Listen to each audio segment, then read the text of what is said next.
ফুলকপির পাতা বাটা বা ফুলকপির ডাঁটা চচ্চড়ি তো অনেকেই খেয়েছো। আজ এই দুটো জিনিস নিয়ে আমি একটা ছোট্ট এক্সপেরিমেন্ট করেছি, খেতেও দারুণ হয়েছিল। চলো রেসিপিটা দেখে নিই।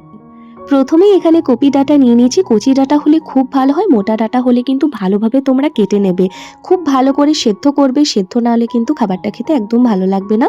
কড়াইতে জল নিয়ে কপি ডাঁটা, কপি পাতা, অল্প একটুখানি হলুদ আর অল্প একটুখানি লবণ ছড়িয়ে সেদ্ধ করতে দিয়ে দেবো। একটা মাঝারি সাইজের আলু আমরা কেটে এখানে দিয়ে দিয়েছি। এখানে রয়েছে কাঁচামরিচ, আদা রসুন আর কাঁচা পেঁয়াজ। অনেকক্ষণ আগে এখানে 1 চামচ পোস্ত আর অল্প সামান্য একটুখানি কালো সর্ষে ভেজে রেখেছিলাম। এইদিকে আমার কপি পাতাও সেদ্ধ হয়ে গেছে, এখানে ডাঁটা আলু সব সেদ্ধ হয়ে গেছে। এবার একটা মিক্সার জারে আদা রসুন কাঁচা লঙ্কার পাতাটার একটা স্মুথ পেস্ট আমরা বানিয়ে নেব। আর ওখানে সর্ষে আর পোস্তটাও বেটে নেব। তারপর একটা কড়াই নেব, সর্ষে তেল নিলাম, এখানে কিছুটা সর্ষে ফোড়ন দিলাম, শুকনো লঙ্কা, তেজপাতা আর দিলাম হচ্ছে 5 ফোড়ন।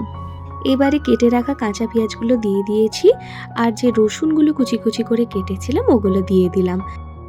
এবারে দিয়ে দিচ্ছি সেদ্ধ করে রাখা আলুগুলো পিস পিস করে কেটে, দিয়ে দেবো সেদ্ধ করে রাখা কপি ডাঁটাগুলো, দিয়ে দেবো একটু বেশি করে ধনে গুঁড়ো আর অল্প সামান্য লঙ্কা গুঁড়ো, যে যেমন ঝাল খাবে ইউজ করবে। সামান্য সর্ষে পোস্তটা অ্যাড করব, পুরোটাই একেবারে দেবো না। দিয়ে দেবো পাতা বাটার পেস্টটা।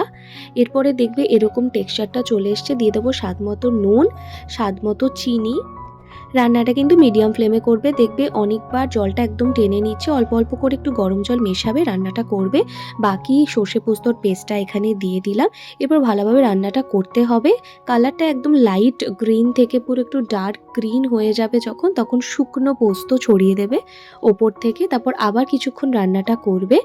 একদম শেষে এরকম একটা কালার আসবে, শেষে দেখবে জল টেনে নিয়েছে আর এক্স্যাক্ট এই কালারটা চলে আসবে, তখন সর্ষের তেল দিয়ে ছড়িয়ে আমাদের রেডি হয়ে যাবে কপি ডাঁটা উইথ কপি পাতা বাটার সর্ষে পোস্ত। গরম গরম ভাতের সাথে খাও আর রান্নাটা করে আমাকে জানিও কেমন লেগেছে।